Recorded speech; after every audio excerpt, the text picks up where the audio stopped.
Chapter 3 का आगाज किया था और कल हमने मेन काम किया था, टाइप्स ऑफ कॉन्ट्रैक्ट को डिफरेंशिएट कर लिया था। हमने कहा जो टाइप्स ऑफ कॉन्ट्रैक्ट हैं तो परफॉर्मेंस के एतबार से हैं और उसको हमने दो हिस्सों में पहले डिवाइड कर लिया। किसमें जी? Executive contract and executory contract. बल्कि यहाँ से नहीं, हम यहाँ से चलते। फॉर्मेशन के एतबार से हमने किया जी सबसे पहले express contract, employed contract and Kosai contract. Express contract, employed contract and Kosai contract. फिर हमने कहा जनाब एनफोर्सेबिलिटी के एतबार से, यानी जब डिस्प्यूट अराइज हो जाएगा, कोई प्रॉब्लम अराइज हो जाएगी, उस वक्त कॉन्ट्रैक्ट का स्टेटस क्या होगा। तो कॉन्ट्रैक्ट होंगे, कुछ वैलिड कॉन्ट्रैक्ट होंगे। इसका मतलब है तमाम ऑल एसेंशियल जो कॉन्ट्रैक्ट के हैं वो सब पूरे हुए हैं। एक बिल्कुल ठीक कॉन्ट्रैक्ट है।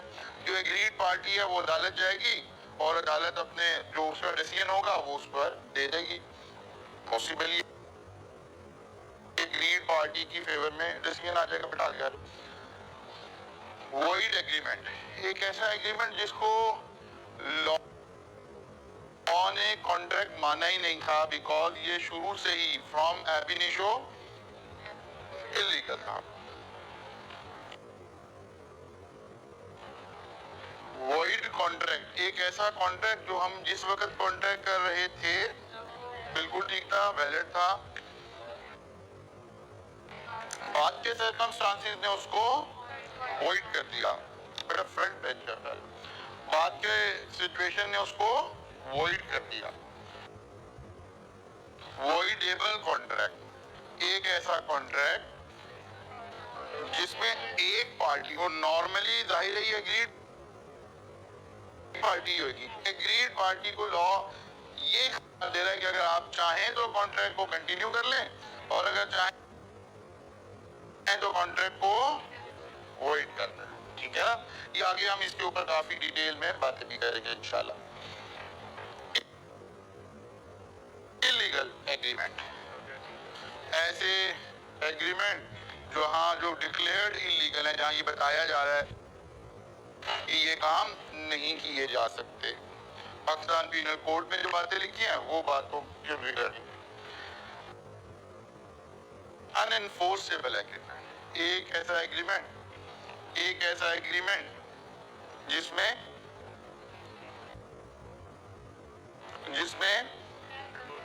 कोई फॉर्मेलिटी पूरी होने से रह गई है और कोई फ्लॉ नहीं है, चीजें लीगल भी हैं, सारा कुछ ठीक है, लेकिन लॉ ने कोई एक प्रोसीजर खुद बताया था, जैसे कि इस एग्रीमेंट का लिखा होना जरूरी है, इस एग्रीमेंट को रजिस्टर कराना जरूरी है, कोई वो इस तरह की चीजें, लेकिन हमने वो रजिस्ट्रेशन नहीं करवाई। तो बाकी सब अगर हम वो करवा लेते तो फिर ये एक बिल्कुल पहली कैटेगरी वाला कॉन्ट्रैक्ट होता, वैलिड कॉन्ट्रैक्ट होता। कॉन्ट्रैक्ट बिल्कुल ठीक है लेकिन अनएनफोर्सेबल है, कोर्ट इसको नहीं सुन रही है, एनफोर्स नहीं कर रही है, बिकॉज जो प्रोसीजर बताया गया था वो हमने फॉलो नहीं किया। फिर आ गया था जनाब परफॉर्मेंस के एतबार से। जब कॉन्ट्रैक्ट परफॉर्मेंस पर पहुंच गया तो एक था एग्जीक्यूटिव कॉन्ट्रैक्ट, ऐसा कॉन्ट्रैक्ट जिसमें दोनों पार्टीज ने अपनी अपनी ऑब्लिगेशन पूरी कर।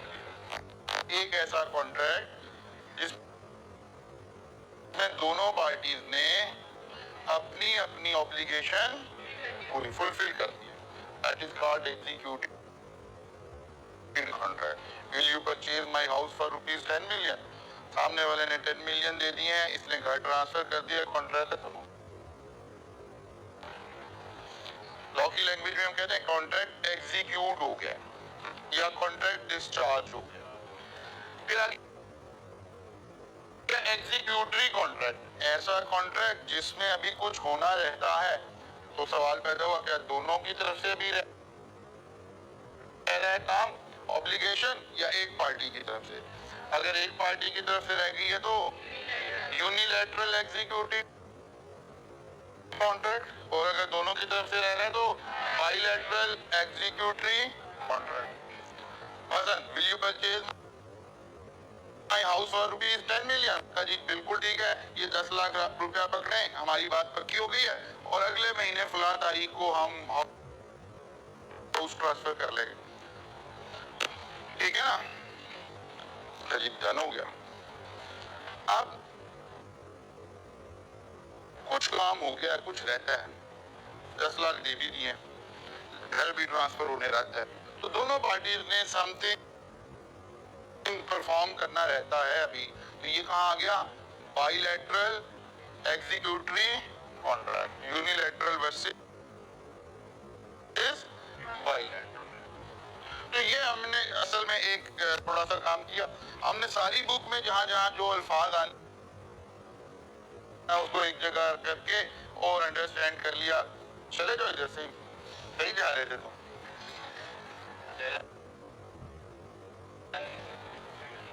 नहीं, ऊपर से चले जाते हैं। तो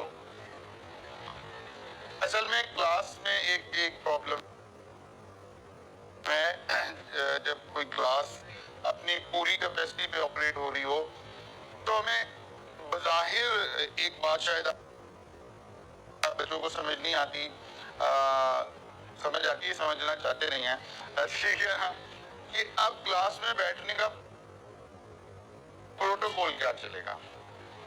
जो बच्चा बाद में आएगा वो उधर वाली सीट पे बैठेगा। मसलन अब इस बच्ची के इस बेंच पे कोई बच्चा आता है बैठने, ये बच्ची आती है बैठने के लिए, बच्चा नहीं आ सकता, तो क्या होगा, ये ना कल को बच्चा आगे बैठे, सर आपने खुद ही तो कहा बच्चा आके बैठ गया। तो अब इस बच्ची की ख्वाहिश है कि क्योंकि मैं पहले आई हूँ तो मैंने अपनी पसंद की सीट ले ली है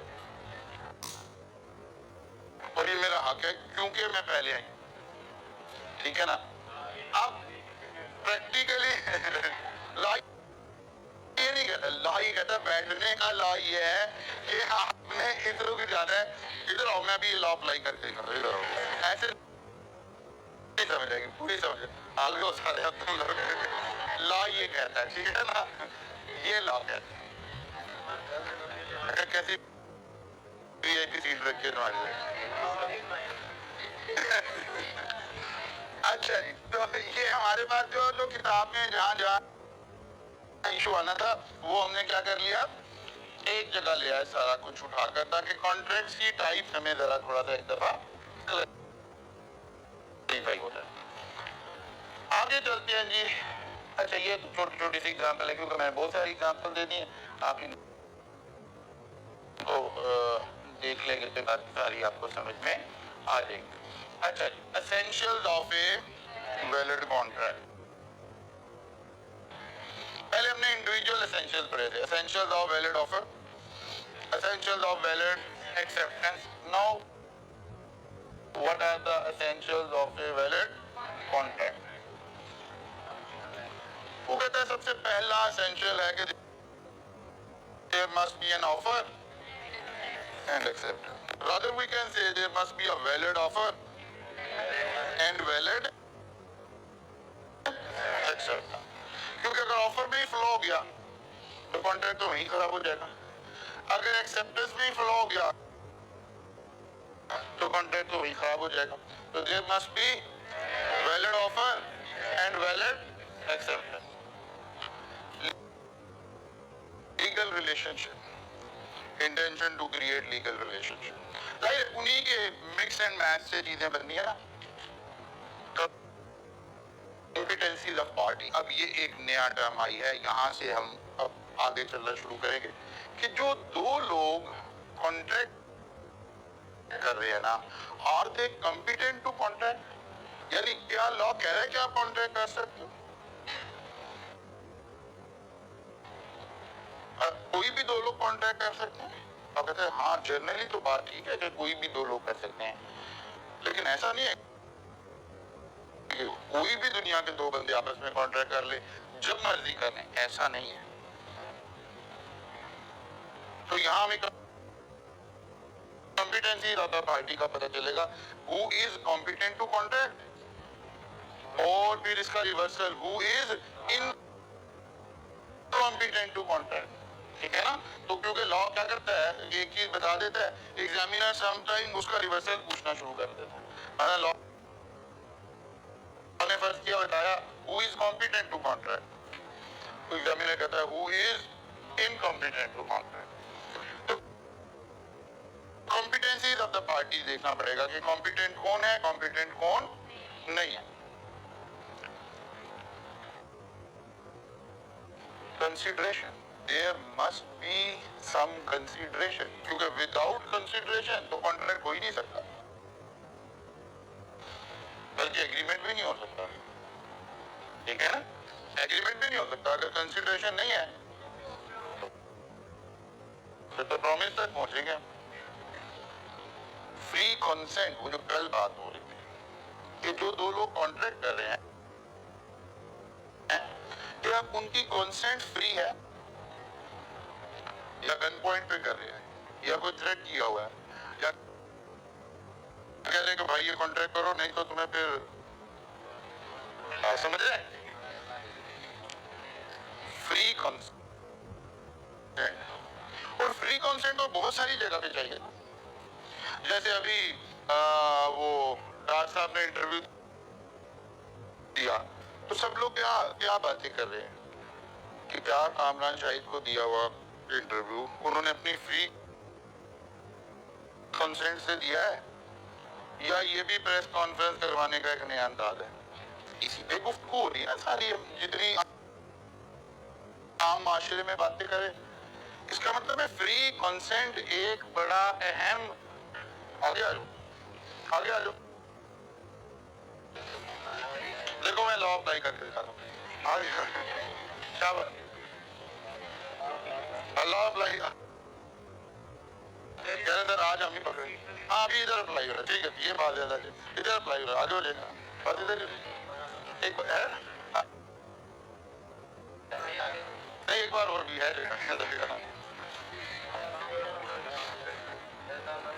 अच्छा,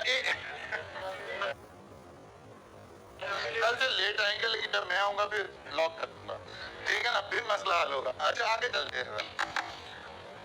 फ्री कॉन्सेंट, क्या फ्री कॉन्सेंट से किया गया है, या ठीक है कि जैसे कल हमने एक सिचुएशन क्रिएट की थी कि भाई आपने घर बेचना है, वो कहते जी नहीं हमने तो नहीं बेचना यार। अब एक बंदे को जरूरी चाहिए, अब वो थ्रेट क्रिएट कर रहा है, एक प्रॉब्लम क्रिएट कर रहा है, एक प्रॉब्लम क्रिएट, नहीं आपका ना, अब आपका आगे हो जाए। तो वो कहते हैं नहीं यार भाई देख लो, अगर बेचना है तो बेच दो वरना तुम्हारे बच्चे स्कूल जाते हैं, बस इतना ही कहा।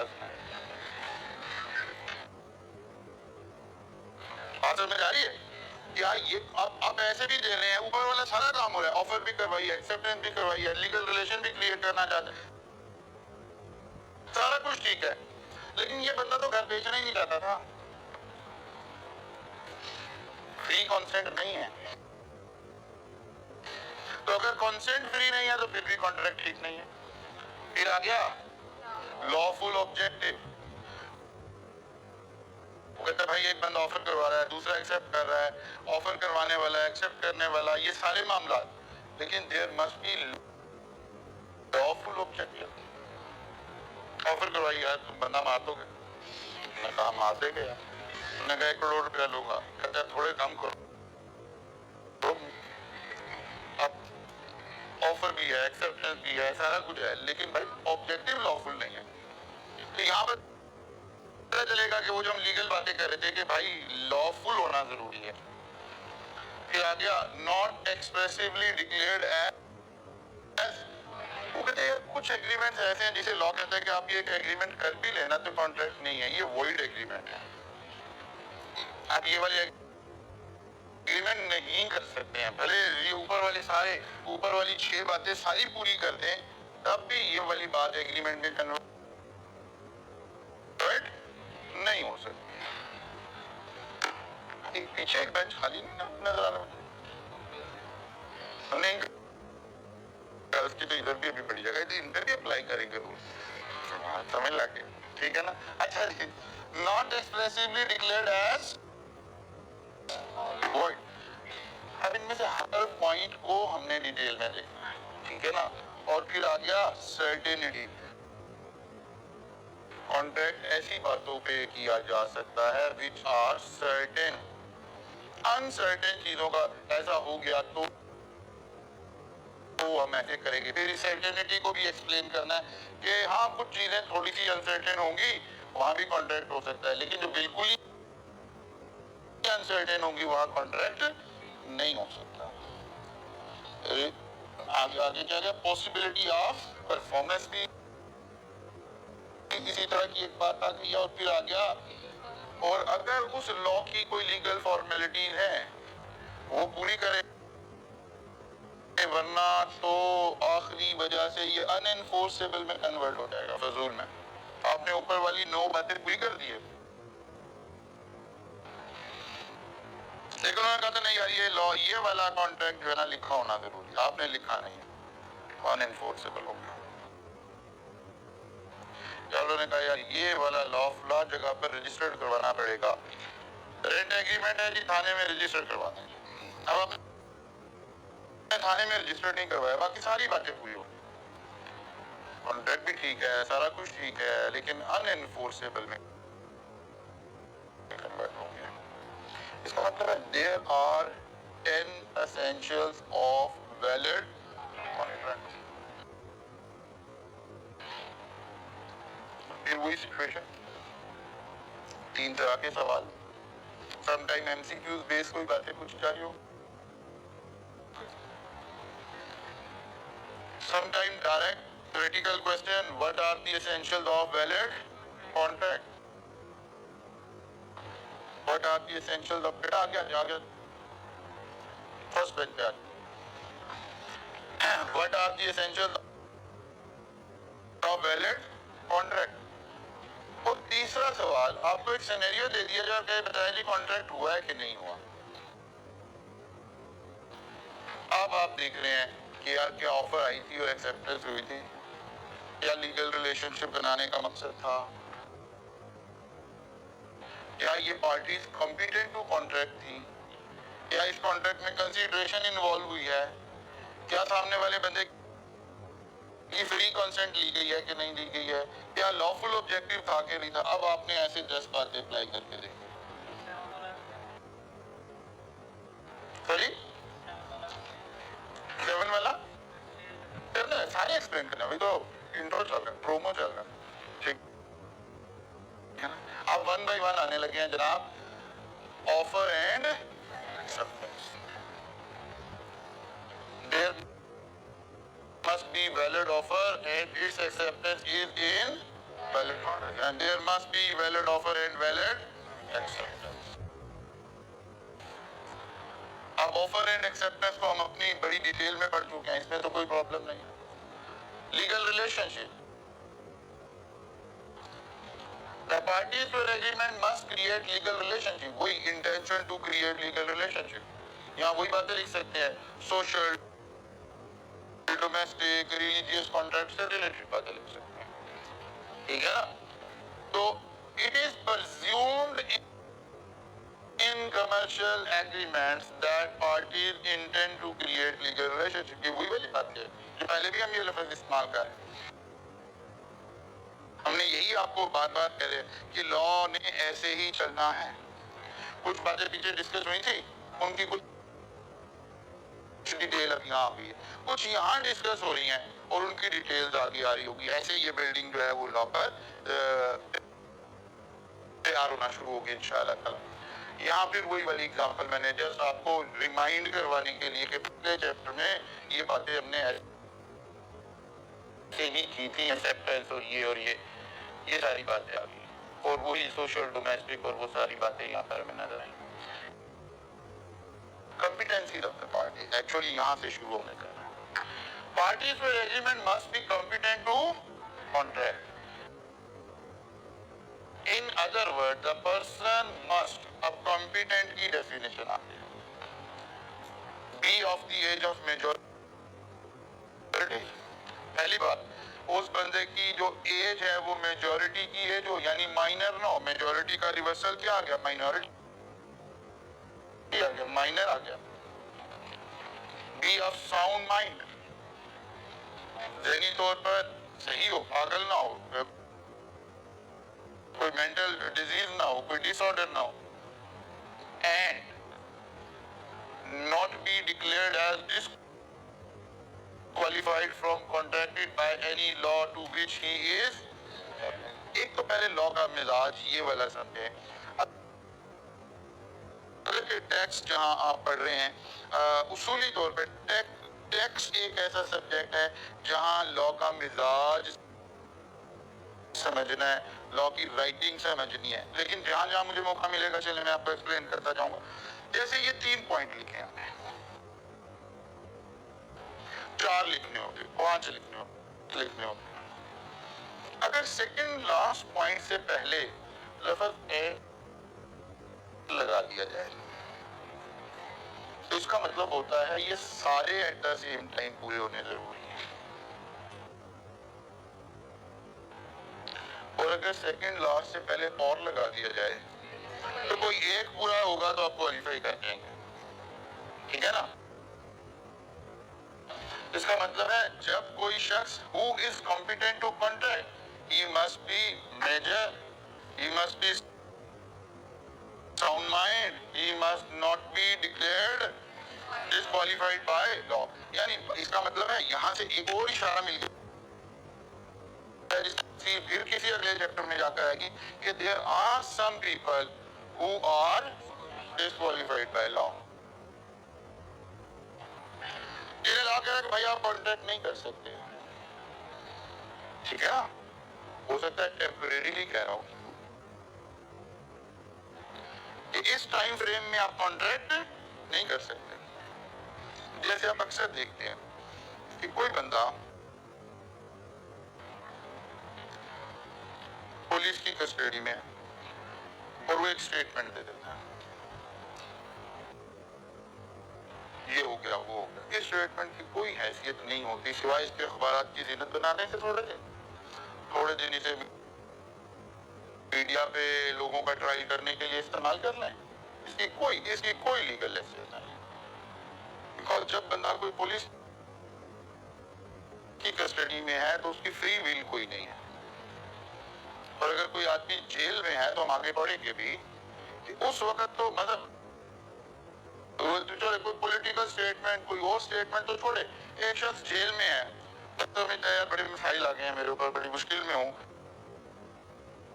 तो यार मैं अब इस वक्त क्या करूँ, पैसे कहाँ से आएंगे। उसने कहा कोई बात नहीं, अल्लाह ने एसेट इसलिए दिए होंगे, मैं अपना घर बेच देता हूँ। प्रॉपर्टी डीलर को पैगाम भेजा है मेरा घर बेच दो, वो ये कॉन्ट्रैक्ट भी नहीं कर सकता इस वक्त, because he is temporarily disqualified from contracting. ये उसकी फेवर में लॉ बना हुआ है। नहीं, उसको ऑथराइज पर्सन भी नहीं कर सकता। सॉरी,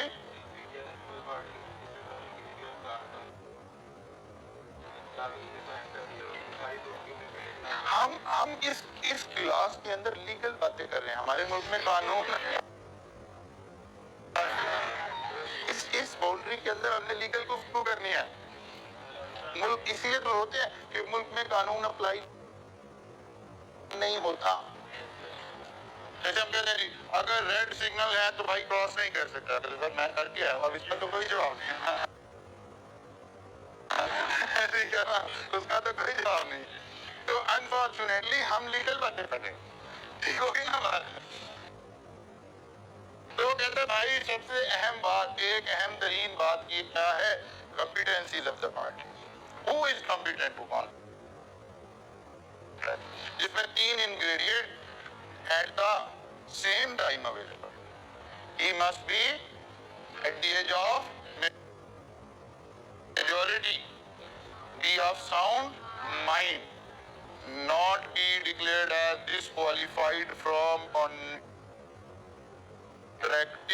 जिस कानून के तहत वो डिस्क्वालीफाई हुआ है फॉर द टाइम, कोई कानून उसके ऊपर लगा होगा कि इस कानून के तहत आप ये काम नहीं अभी कर सकते। There are certain issues जहाँ पर हमें इस तरह की बातें नजर आएंगी। अच्छा, जब आप थोड़ा लॉ पढ़ेंगे ना तो बाद दफा हम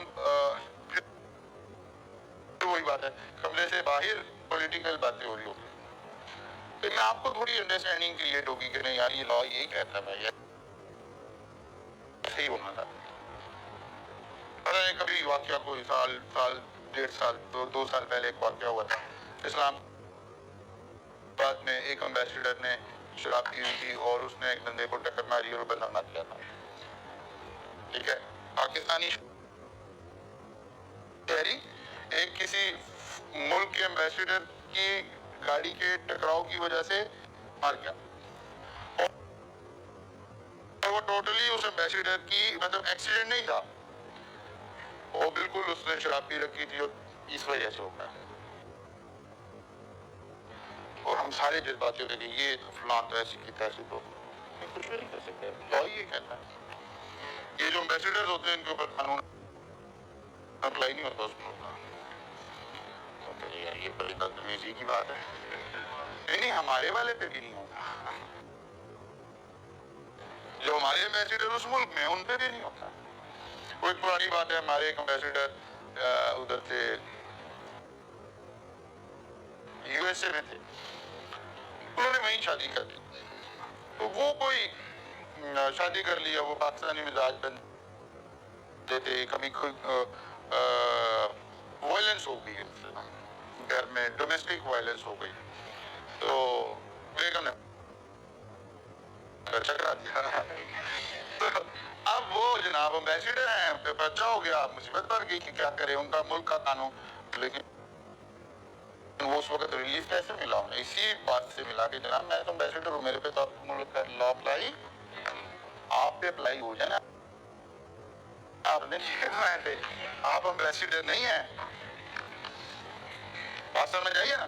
तो कवानीन और लॉ जैसे होगा जाहिर है वैसे ही अप्लाई करना पड़ेगा। तो देयर आर सर्टेन पीपल जिनके साथ आप कॉन्ट्रैक्ट नहीं कर सकते, they are disqualified by law.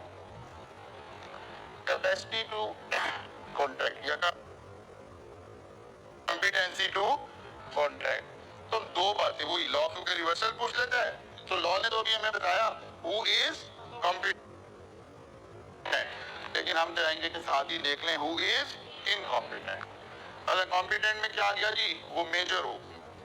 अब मेजर होने के दो तरीके हैं, एक नॉर्मल इंसान 18 ईयर में मेजर हो जाता है एज पर लॉ, लेकिन अगर खुदा ना खासा कोई ऐसा बच्चा हो जिसके माँ बाप की डेथ हो जाए और कोर्ट जो है गार्डियन अपॉइंट कर दे, ठीक है ना, अंडर एक स्पेसिफिक लॉ, फिर लॉ कहता है कि इस बच्चे, अच्छा जब अभी हम इसी चैप्टर में देखेंगे माइनर कोई खास किस्म की प्रिविलेज हासिल है, और उस वक्त हमें बड़ा अफसोस होगा कि यार वो ये बात हमें जब पता चली जब हम माइनर रहे नहीं है, ठीक है ना, तो एक अर्ली क्लासेस में पढ़ा देते तो 4 दिन हम भी जी लेते, ठीक है ना। तो लेकिन अब तो अनफॉर्चुनेटली वो टाइम गुजर गया। लेकिन एक अच्छा माइनर की हिफाजत करनी है लॉ ने, ठीक है ना, उसे प्रोटेक्ट करना है लॉ ने, उसे पैम्पर करना है लॉ ने। अब ये जो बच्चा है जिसके माँ बाप की डेथ हो गई और गार्डियन अपॉइंट करने पड़ गए, तो कहता है इसको थोड़े दिन और इसकी हिफाजत करनी है, इसकी मेजॉरिटी की एज 21 ईयर हो जाती है, ठीक है ना। तो हर नॉर्मल सर्कमस्टांसेस में मेजॉरिटी की एज क्या हो गई 18, लेकिन स्पेसिफिक सर्कमस्टांसेस में 21। अच्छा जनाब, दूसरा आ गया साउंड माइंड, और तीसरी बात आ गई नॉट। अब इधर अंडर 18 ईयर वाले सारे लोग ही कौन हो गए, माइनर हो गए। अंडर 18 ईयर वाले सारे लोग कौन हो गए, माइनर हो गए। अच्छा, और वो जो साउंड माइंड आ रहा था तो रिवर्सल क्या आ गया, अनसाउंड माइंड आ गया जनाब। कि अगर वो अनसाउंड माइंड है फिर भले वो 18 ईयर से बड़ा भी है तो कॉन्ट्रैक्ट नहीं कर सकता, और अगर वो डिस्क्वालिफाइड बाय लॉ है वो एक लिस्ट हमारे पास आ जाएगी जैसे जैसे आगे चलेंगे। अगर उसमें फॉल करता है तो तब भी वो कॉन्ट्रैक्ट नहीं कर सकता। तो कुछ लोग कॉन्ट्रैक्ट कर सकते हैं और कुछ लोग कॉन्ट्रैक्ट नहीं कर सकते। अगर ये लोग कॉन्ट्रैक्ट करेंगे और बाकी, क्योंकि 10 बातें हमने देखी है, what are the essentials of contract, और बाकी 10 बातें भी पूरी करेंगे तो जो कॉन्ट्रैक्ट बनेगा वो क्या होगा। लेकिन अगर इधर वाले बंदे करें, बाकी 9 बातें सारी पूरी भी करते हैं, तो ये 10वीं बात पूरी नहीं हो रही है, तो इनका कॉन्ट्रैक्ट हमेशा वॉइड एग्रीमेंट कहलाएगा। क्योंकि लॉ कह रहा है कि माइनर कॉन्ट्रैक्ट करी, इसीलिए माइनर की एग्जांपल हमने पीछे पढ़ी, या किसी अनसाउंड माइंड से आपने कॉन्ट्रैक्ट कर लिया, बस अदालत में जाके हमने दूसरे बंदे ने ये साबित करना है कि जिस वक्त कॉन्ट्रैक्ट हो रहा था ये अनसाउंड माइंड था जनाब, ये कॉन्ट्रैक्ट वही नहीं है बल्कि क्या है, वॉइड एग्रीमेंट, वॉइड एब इनिशियो, जिस वक्त आप कॉन्ट्रैक्ट कर रहे थे उस वक्त भी नहीं हुआ था। क्लियर हो गई बात जी। Capacity to contract, capacity to contract भी बोल सकते हैं, कैपेसिटी टू कॉन्ट्रैक्ट भी बोल सकते हैं। Consideration, an agreement must be supported by lawful consideration. Consideration has been defined as price paid by one party for the promise of the other. या something in exchange, हमने एक लफ्ज़ इस्तेमाल किया था। Consideration require not only presence of consideration, but also lawfulness of consideration. वो कहते सिर्फ ये नहीं है कि consideration होना जरूरी है, कंसिडरेशन का लॉफुल होना भी जरूरी है। कंसिडरेशन का लॉफुल होना, कंसिडरेशन तो मतलब है आप मुझे क्या पे करेंगे, will you purchase my house for ₹10 million, उसने कहा यस मैं आपको खरीद लूंगा, लेकिन भाई मैं तो ड्रग का स्मगलर हूँ, मैं आपको ड्रग ही दे सकता हूँ 10 मिलियन की, आप भेज देना मार्केट में, आपको 10 मिलियन आ जाए। ठीक है भाई कोई बात नहीं है, हम भी पाकिस्तान में रहे। अब कंसीडरेशन तो इन्वॉल्व हो गई है लेकिन लॉफुल नहीं है, लॉफुल नहीं है, इसका मतलब है कॉन्ट्रैक्ट नहीं हुआ। बात समझ आ रही है ना।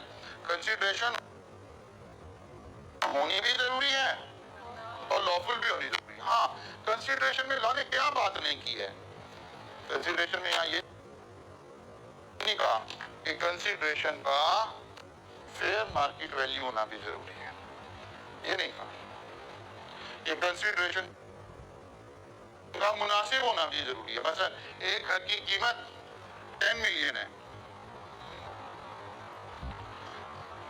हमने कॉन्ट्रैक्ट 1 मिलियन में कर लिया, इस पर लॉ को कोई एतराज नहीं है। हमने कॉन्ट्रैक्ट 1 रुपये में कर लिया है, कॉन्ट्रैक्ट इसको लॉ को कोई एतराज, कॉन्ट्रैक्ट लॉ के इस पर कोई एतराज नहीं है।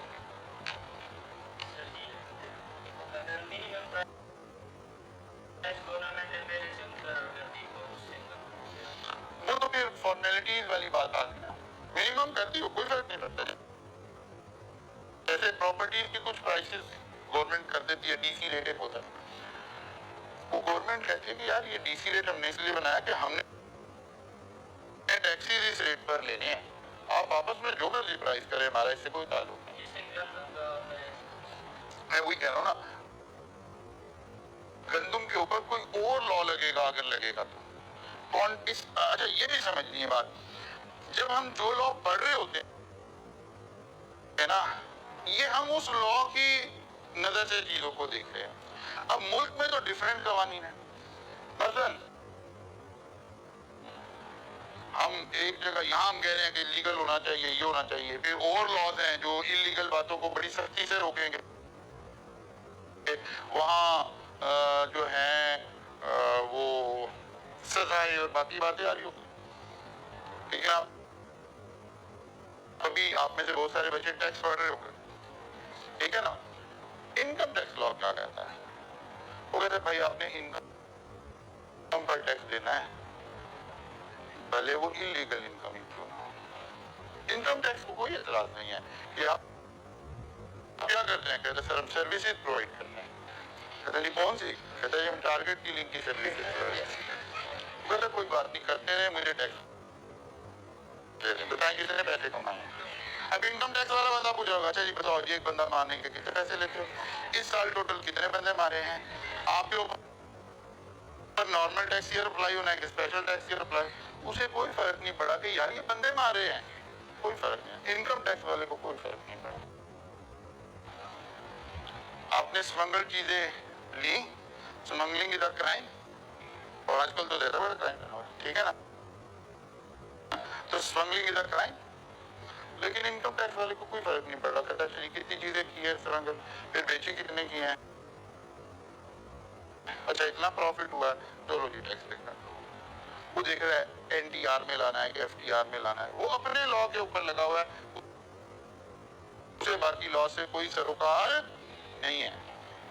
Even illegal income is taxable in Pakistan, because उस वक्त वो तो इनकम को देख रहा है। इसी तरह इस वक्त हम जितनी गुफ्तगू कर रहे हैं, हम कॉन्ट्रैक्ट एक्ट की गुफ्तगू कर रहे हैं। हो सकता है किसी और लॉ में कोई और बात लिखी हुई हो, बात समझ आ रही है ना? तो लॉ का ये मिजाज भी समझना है, सारे लॉ आपस में रिकंसाइल्ड नहीं होते हैं, कॉन्ट्राडिक्ट करते हैं। हम जो लॉ पढ़ रहे हैं हम उसके एतबार से बातें कर रहे हैं, ठीक होगी ना बात? तो कहता है भाई कंसिडरेशन होनी चाहिए, लॉफुल भी होनी चाहिए, लेकिन साथ ही कहते फेयर होना जरूरी नहीं है। वो जो हमारा अकाउंटेंट का कॉन्सेप्ट है ना, फेयर मार्केट वैल्यू, इसीलिए आप देखें कि बाद दफा ना आपको कोई एक पॉलिटिकल या कोई और इस तरह की एक चीज नजर आती है कि जी कोई बड़ा मुकदमा आ गया और उसके ऊपर किसी बड़े वकील ने मुकदमा लड़ने का ऐलान कर दिया, मतलब गाजी इल्मुद्दीन शहीद का मुकदमा आ गया और आज़म रहमतुल्लाह अलैह ने लड़ने का ऐलान कर दिया कि ये मुकदमा मैं लड़ूंगा एज ए ऑनर। तो ट्यूसडे को टेस्ट ठीक हो गया बेटा, हमारा सिलेबस ट्यूसडे के टेस्ट के लिए चैप्टर नंबर 2, ठीक है ना, कंप्लीट चैप्टर नंबर 2 हमारा टेस्ट होगा। अच्छा जी, तो काजी आज़म रहमतुल्लाह अलैह ने ऐलान कर दिया कि जनाब गाजी इल्मुद्दीन शहीद का मुकदमा मैं लड़ूंगा। अगर वो ये कहते ना मैं ये मुकदमा फ्री लड़ूंगा, तो लॉ की नजर में कॉन्ट्रैक्ट ही हो, कंसिडरेशन इन्वॉल्व ही हुई। अब जो हमने वो वकालतनामा साइन किया, इसकी लीगल हैसियत ही कोई नहीं, क्योंकि विदाउट कंसिडरेशन तो कॉन्ट्रैक्ट हो ही नहीं सकता। फिर दिल करेगा आ जाएगा, दिल करेगा नहीं आएंगे। वो कहते नहीं जी मैं ये मुकदमा लड़ूंगा, 1 रुपया फीस लूंगा। आप हिस्ट्री में इस तरह के जितने मुकदमात आएंगे आप देखिएगा उसमें आ रहा होगा 1 रुपया फी लूंगा, ताकि कॉन्ट्रैक्ट क्रिएट हो जाए। क्योंकि लॉ ये नहीं कहा कि कंसिडरेशन का फेयर होना जरूरी है, कंसिडरेशन होना जरूरी है, लो जी हो गया कंसिडरेशन, 1 रुपया ले रहा हूं, ताकि क्या हो जाए, कॉन्ट्रैक्ट क्रिएट हो जाए। आप देखते हैं बात ना किसी चैरिटी हॉस्पिटल में आप जाते हैं तो कहते हैं यहाँ फ्री इलाज होता है, अंदर जाते कहते 10 रुपए की पर्ची कटवा, ये तो सारा कुछ फ्री किया तो 10 रुपए की फ्री कर दो। नहीं, वो जो पेशेंट आ रहा है उसका कॉन्ट्रैक्ट ही क्रिएट नहीं होगा अगर फ्री होगा। तो क्रिएट द कॉन्ट्रैक्ट ताकि वो अपने राइट्स की, अपनी बाकी बातों की हिफाजत कल को कर सके, वो 10 रुपए इन्वॉल्व हो गए। तो बाद में अकाउंटेंट की नजर से, हम सिस्टम की नजर से देखते हैं, हम कहते हैं एक फायदा होगा, चीजें डॉक्यूमेंट भी तो हो जाएंगे ना कि कितने लोग आए, कितने गए, क्या हुआ, फलां हुआ। तो कंसिडरेशन में 3 बातें याद रखनी है, कौन कौन सी? नंबर 1 कंसिडरेशन होना जरूरी है, नंबर 2 लॉफुल होना जरूरी है, नंबर 3 फेयर होना जरूरी नहीं है। एग्जामिनर हमें बात दफा इधर से डी ट्रैक करेगा कि जी 4 करोड़ की चीज 4 लाख की बेच, ये तो हमें लग रहा है कि यार ये तो गलत हो गया। हाँ, इससे एक स्मेल आ रही है, वो एक अलग से जज कर लेंगे यार किसी एक बंदे ने 4 करोड़ की चीज 4 लाख की बेचती है, तो जरा थोड़ा सा चेक कर लें इसकी फ्री विल थी कि नहीं। नहीं, फ्री विल थी तो फिर कोई मसला नहीं, हमें कोई एतराज नहीं है। हाँ, यहाँ से सिम्टम नजर आ रहे हैं कि कहीं गन पॉइंट पे तो नहीं ये काम हुआ, तो उसको चेक कर लेंगे। लेकिन लॉ को एतराज कोई नहीं, आप 1 रुपए में चीज सेल करते हैं, उसका कोई मसला नहीं।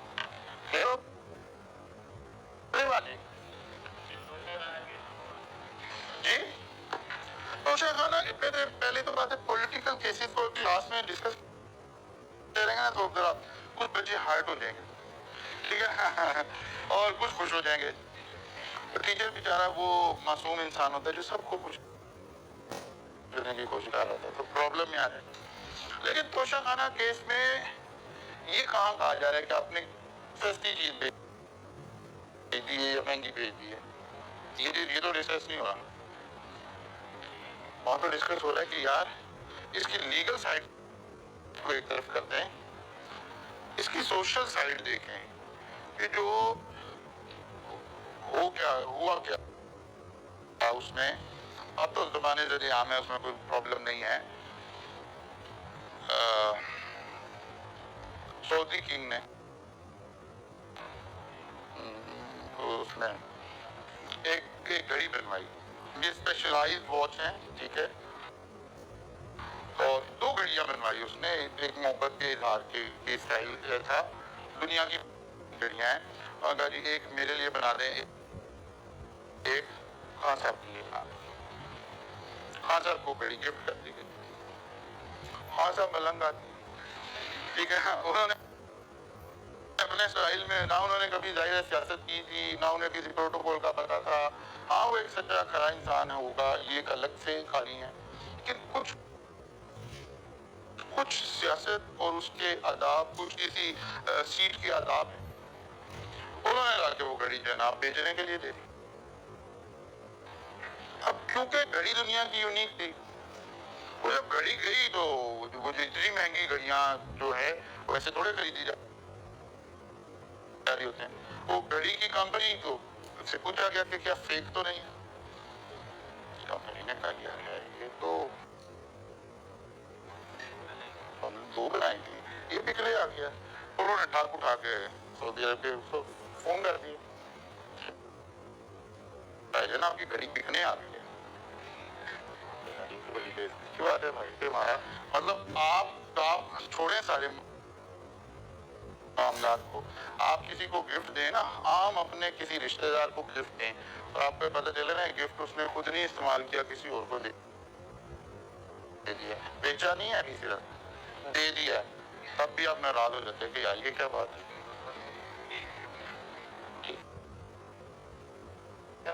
तो वो वहाँ और तरह के इश्यूज डिस्कस हुए हैं, और बहरहाल वो जब हमने किसी को फंसाना हो तो 100 बहाने बना लेते हैं। तो ये इसलिए वो वाले मुकदमात जो पॉलिटिकल मुकदमात होते हैं ना, उनको हम लीगल बेसिस पे नॉर्मली डिस्कस नहीं कर सकते। वो तो एक तरफ की हवा चलती है तो सारी चीजें ठीक हो जाती हैं, फिर दूसरी हवा चलती है तो सारी खराब हो जाती है, ठीक है ना। साहब को भगा दिया था, फिर अपने एक तैयारे में बिठा के ले आते, फाइनेंस मिनिस्टर बना दिया था। ये हवा चलने की बात है जी, रिकॉर्ड हो रही है। तो हो सकता है बाकी जो लेक्चर आपको हम विगो डाला से बढ़ा रहे हैं तो ये हवाएं है ना जी, ऐसे ही होता है, इसी तरह के मामला। अच्छा जी, आगे free consent, an agreement must be made between parties by, वो कहते हैं भाई अपनी मर्जी से लोग ऐसा कर रहे हो, there must be free consent. Consent is not free if it is obtained by, अब लोग क्या करता है, बाद दफा चीजों को पॉजिटिवली डिफाइन कर देता है और बाद दफा नेगेटिवली डिफाइन कर देता है। अभी लॉ ने कहा था कि कॉम्पिटेंट टू कॉन्ट्रैक्ट कौन है पॉजिटिवली, और वो कह रहा है भाई आप ये भी कह सकते थे फ्री कॉन्सेंट का होगी, वो कहता है नहीं, इन हालात में फ्री कंसेंट नहीं होगी, नेगेटिवली एक्सप्लेन करने लगे हैं। Number 1, when it is obtained by coercion, undue influence, fraud, misrepresentation, mistake। वो कहते हैं यार इन 5 तरीके से अगर कंसेंट ली जाए ना, किसी बंदे की रजामंदी इन 5 तरीकों में से कोई तरीका लगाया जाए। कोजन का तो मतलब है सीधे घाटा लगाया जाए, ठीक है ना, मार पीट के, फिजिकल फोर्स अप्लाई करके, वॉयलेंस करके मनाया जाए, गन पॉइंट इस्तेमाल किया जाए। इसको लॉ में क्या कहते हैं? कोजन। अगले चैप्टर में तफसील में हमने पढ़ना है। अनड्यू इन्फ्लुएंस का मतलब है कुछ ताल्लुक वास्ता बीच में डाला जाए, कोई बड़ा बंदा डाला जाए, उसको यार इसे समझाओ, ठीक है ना, इसे समझाओ, ये इसको समझ नहीं आ रही, प्रेस कॉन्फ्रेंस कर दे, ठीक है। और फ्रॉड का मतलब है किसी को धोखे के जरिए से किया जाए। अब फ्रॉड और मिस रिप्रेजेंटेशन में एक माइनर सा फर्क है बस। फ्रॉड कहते हैं जो शख्स धोखा दे रहा है उसको पता है मैं धोखा दे रहा हूं, दानिस्ता धोखा दे रहा है, इंटेंशनली धोखा दे रहा है, इसको लॉ की नजर में क्या कहते हैं? फ्रॉड। और मिस रिप्रेजेंटेशन का मतलब है सामने वाले के साथ तो धोखा ही हो रहा है, लेकिन इसे नहीं पता कि ये धोखा दे रहा है, असल में इसके अपने साथ धोखा हुआ। बात समझ आ रही है? एक चीज मैं खरीदने गया, उसने दुकानदार को जिसने सप्लाई की उसने बताया हुआ जर्मनी की बनी हुई है, हालांकि जर्मनी की नहीं बनी हुई, चाइना की बनी, लेकिन उसे यही पता है जर्मनी की बनी हुई है, और वो मुझे पूरी कन्विक्शन के साथ कह रहा है सर ये जर्मनी की है, ये है, ये है। अब मेरे साथ तो धोखा हो गया कि चाइना की चीज मुझे जर्मनी की दे दी है, लेकिन जो शख्स मेरे साथ धोखा कर रहा है उस बेचारे को खुद नहीं पता कि चाइना की है। लॉ इसको कहता है मिस रिप्रेजेंटेशन। और अगर इसे पता है और ये फिर मुझे जर्मनी की करके भेज रहा है, लॉ इसे कहता है फ्रॉड। बस इतना सा फर्क है, फ्रॉड और मिस रिप्रेजेंटेशन में इतना सा फर्क है। क्लियर होगी बात? और इसके बाद मिस्टेक, गलती से कोई ऐसा काम हो गया, तो गलती से अगर कॉन्ट्रैक्ट हो गया है तो फिर भी फ्री कंसेंट नहीं है।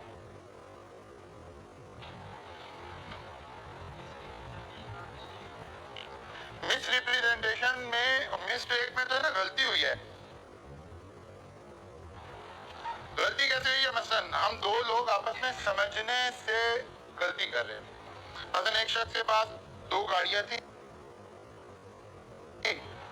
उसने कहा यार गाड़ी खरीदनी है, कहा यार कितने की दे रहे हो? मैंने कहा जी 50 लाख। अब उसके पास एक गाड़ी थी जिसकी वर्थ कोई 40 लाख थी, और एक गाड़ी थी जिसकी वर्थ 70 लाख थी, और सामने वाला समझ रहा है 70 वाली 50 की दे रहा है, वो 40 वाली 50 की दे रहा था। उसने फौरन कहा हाँ जी ये ठीक है, बिल्कुल खरीदनी है, हो गया मेरा एग्रीमेंट। जब गाड़ी पर पहुंचे उसने कहा यार ये, उसने कहा नहीं ये तो नहीं। अब मिस्टेक होगी दोनों से, क्लैरिटी नहीं आई है। कोई ऐसे हो गया कि हमें चीजें आइडेंटिफाई करने में हम मिस्टेक कर ले, ऐसे कह लें आपने एडमिशन लिया, एडमिशन वाले शख्स ने फॉर्म फिल किया, उसे पता है यार ये बैच अब क्लोज है, अब लाइव स्ट्रीमिंग में एडमिशन हो रहा है, उसने लिखा लाइव स्ट्रीमिंग, आपने फॉर्म लिया, फॉर्म जमा करवा दिया, आप ये सोच के जा रहे हैं कि फिजिकल में मेरा एडमिशन हो गया है। वो जो बेच रहा है वो अपने ध्यान में क्या रखा बैठा है? Live streaming. अब क्या हो गया है? असल में तो उसूलन तो क्लियरली एक्सप्लेन होना चाहिए, लेकिन अब दोनों से मिस्टेक हो गई है, ना आपने गौर किया ना उसने बताया, बाई मिस्टेक। अगर इंटेंशनली कर रहा होगा फिर तो यहाँ आ जाएगा ना फ्रॉड में, फिर तो फ्रॉड में आ जाएगा। नहीं, उसने भी सोचा यार इसे भी पता ही है, और मैंने फॉर्म पे लिखा भी है, इसने पढ़ लिया होगा कि भाई ये मेरा लाइफ में, आप सामने ही बैठे हो, आपसे साइन भी करवा लिया है। आपने कहा मैंने तो पढ़ा ही नहीं है, मैंने गौर ही नहीं किया उस वक्त, मैं तो बड़ा ऑब्वियस आपके सामने बैठा हूं तो फिजिकल में एडमिशन ले रहा हूं, तब क्या हो गया, मिस्टेक हो गई, ठीक है ना। वो कहते यार इन पांचों में से अगर कोई भी एक बात हो गई है ना तो ये फ्री कॉन्सेप्ट नहीं है। या तो आपने कोशन के जरिए से सामने को एग्री किया है, या अनड्यू इन्फ्लुएंस की वजह से किया है, या फ्रॉड की वजह से किया है, या मिसरिप्रेजेंटेशन की वजह से किया, या मिस्टेक की वजह से किया। अभी इस चैप्टर में नाम आ रहे हैं, अगले चैप्टर में इनके फजाइल आना शुरू होंगे कि चलिए कोशन